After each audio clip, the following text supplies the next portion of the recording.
Welcome back.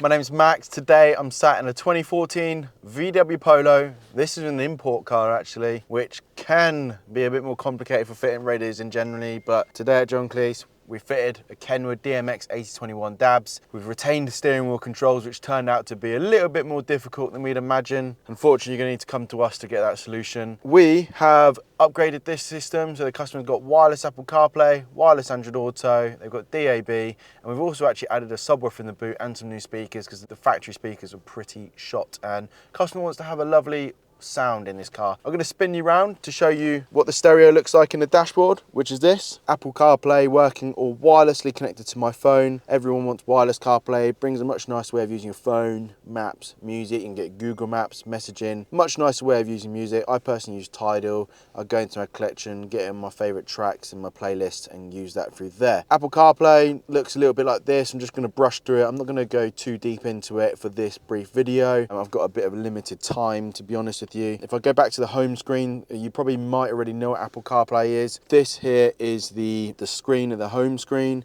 We've got our DAB inside here. Customer's now picking up DAB through our antenna, which is fitted over there. We also have the Apple CarPlay, obviously activated from there. We also have kept the reverse camera working, so when the customer pops it into reverse, the reverse camera that was already on here is still working. That's kind of most of the looks on the radio. These are still working for adjusting the volume up and down, skipping tracks.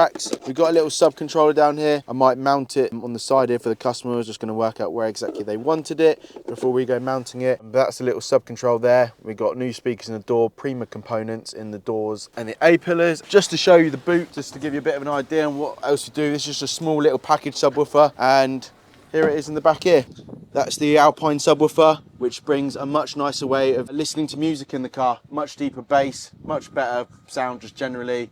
But yeah, that's pretty much it. My phone's ringing, I'm needed elsewhere. Thanks for watching this video from John Kleis. I'll see you in the next one. Take care and goodbye.